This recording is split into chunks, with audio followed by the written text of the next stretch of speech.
Hello students, welcome back to JEE Last Mile Preparation Series 10. Today we will take up questions 19 and 20. We continue with physical chemistry. In this session, we will take up two questions from the chapter equilibrium. You've learned about chemical equilibrium and ionic equilibrium. All right, there are so many concepts involved. Two questions have been chosen. Let's look at question number 19. At 500 Kelvin, the equilibrium constant for the reaction below is 24.8. This is the reaction, the formation of hydrogen iodide. Now, if 0.5 moles per liter, that is the concentration, is the equilibrium concentration of hydrogen iodide, what are the concentrations of hydrogen and iodine if the reaction started by taking hydrogen iodide and reached equilibrium at 500 Kelvin? So you have to read this question very well. Okay, 4 options are given. One of the 4 options would be the correct answer. Now let's go back to the question. Let's look into this part of the question where it is mentioned that the reaction is started by taking hydrogen iodide, which means the decomposition of hydrogen iodide is what is being discussed here. This involves the formation of hydrogen iodide. So let's flip or reverse the reaction. So what do we get? 2HI giving you H2 plus I2. Correct? Let's go back to the question. The equilibrium constant Kc for this reaction is 24.8. So if you reverse this reaction, what would the equilibrium constant be? I'm sure you remember all those expressions for Kc. So if you reverse an equation, a reaction, the new equilibrium constant would be the inverse or the reciprocal of the original equilibrium constant, right? So what do you get here? The Kc would be 1 divided by 24.8, the reciprocal or the inverse. Okay, that's because we are reversing the reaction. We are starting with the hydrogen iodide as the reactant, not hydrogen and iodine. Now let's see how easily we can solve this question. We can use a very simple method called the Rice method. R stands for the ratio. 2:1:1. That is the ratio. What is the initial number of moles? We are not aware of the initial number of moles of the reactant hydrogen iodide. Let that be A. Initially, hydrogen and iodine are 0. No moles. No hydrogen iodine are formed initially. So what is the change in the number of moles? Hydrogen iodide being a reactant, there will be a decrease in the number of moles, minus. Hydrogen and iodine being the products, there would be an increase in the number of moles of hydrogen and iodine. In what ratio? In this ratio.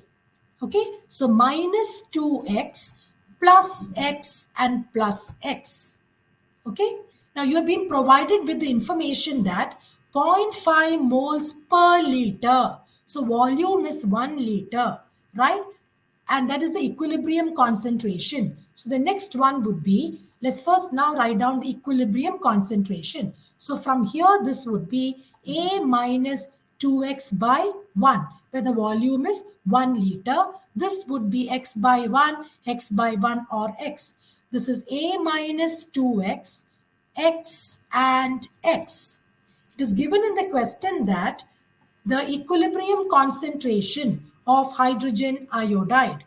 The equilibrium concentration of hydrogen iodide is 0.5. So let me write this as 0.5. We are not aware of the concentrations at equilibrium of hydrogen and iodine, which we have to calculate. But we know the Kc value. Let's first write down the Kc expression for this reaction. For this reaction, decomposition of hydrogen iodide. So let's write Kc dash is equal to concentration of hydrogen into concentration of iodine divided by concentration of hydrogen iodide to the power of 2. So we know that Kc, equilibrium constant, is 1 by 24.8. This is x square divided by 0.5 square. You can simplify the calculation by finding out the square root of the left hand side so that this becomes equal to x by 0.5. Now we can make a small assumption. 24.8 can be rounded off to 25. So square root of 24.8 is 5. So this becomes 1 by 5 is equal to x by 0.5. So what is x equal to? 0.5 divided by 5, which is 0.1 moles per liter. So the concentration of hydrogen is equal to the concentration of iodine, and that is both are equal to 0.1 mole per liter. So we could easily solve this question by doing this particular step. Otherwise, what you would normally do is cross multiply, etc., and that will take a longer time, right? So do this whenever you have one side with a square. Then what should you do? Find out the square root of the other side, okay, and remove the square from the first side, and that makes your calculation very simple. Now let's see which one amongst the option is the correct answer. We have option B as 0.1 mole per liter. So option B is the correct answer. Now let's move on to the next question, question number 20. So here is question number 20. Now this question involves the solubility product concept. Okay, so what is the information conveyed to us here? Ksp of strontium fluoride in water is 8 into 10 to the power of minus 10. So you know how less soluble strontium fluoride is in water. The solubility product is very, very low, 8 into 10 to the power of minus 10. The solubility of strontium fluoride in 0.1 molar sodium fluoride aqueous solution is what? So this is a type of question, a numerical value type question, which could be seen in section B of your exam paper. So first let's write down the equation corresponding to strontium fluoride solubility in water. Okay, so what is the equation? Strontium fluoride is hardly soluble in water. So when dissolved in water, most of it will remain as a solid, a precipitate. Only a tiny fraction will dissolve in water.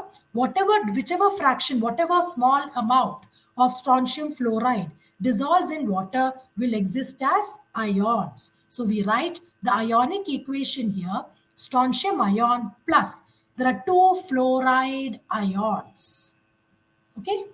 Now, we know that whatever is found in the ionic form in aqueous medium represents the solubility. That portion is soluble in water, right? So, let the solubility of strontium ion in water be S, and the solubility of fluoride ion in water from strontium fluoride be 2S. This comes from the ratio 1:2.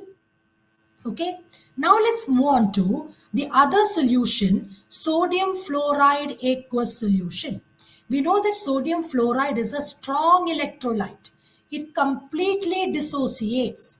It's highly soluble in water and completely dissociates to give you sodium ion and fluoride ion. Now focus on sodium fluoride and fluoride ion. Now fluoride ion is the common ion, right, in these two solutions. The strontium fluoride in water is not a solution. So the strontium fluoride in water and sodium fluoride in water, fluoride ion is the common ion. So focus on sodium fluoride and fluoride ion in this equation. The ratio being 1:1. If the concentration of sodium fluoride is 0.1, the concentration of fluoride ion will also be 0.1 molar. Okay, so what is the total concentration of fluoride ion? You have 2S from strontium fluoride, correct? 2S plus you have 0.1 from sodium fluoride. This is the total concentration of fluoride ion in the given solution. Okay, but you notice that the Ksp of strontium fluoride is very low. So obviously, the solubility of fluoride ion will also be very low, as a result of which 2s can be neglected. It is very small, and therefore fluoride ion concentration can be taken as 0.1. Now let's write down the equation corresponding to Ksp, that is equal to the concentration of strontium ion into the concentration of fluoride ion to the power of 2, because of 2 moles of fluoride ions there. Now the Ksp value is 8 into 10 to the power of minus 10, and that is equal to S into 0.1 the whole square. So what is solubility S equal to? 8 into 10 to the power of minus 10 divided by, this would be 0.01 or 10 to the power of minus 2, and therefore the solubility is equal to 8 into 10 to the power of minus 8 moles per liter. So that would be the solubility of the strontium fluoride in sodium in 0.1 molar sodium fluoride aqueous solution. So that is the value of S, this S. That is what has been asked here when you mix the two compounds in water. Okay, so that is the final answer. So these were two questions dealing with specific concepts in the chapter equilibrium. If you found today's video useful, please like the video and don't forget to subscribe to my channel. Also, visit my website. The link is in the description below. See you tomorrow.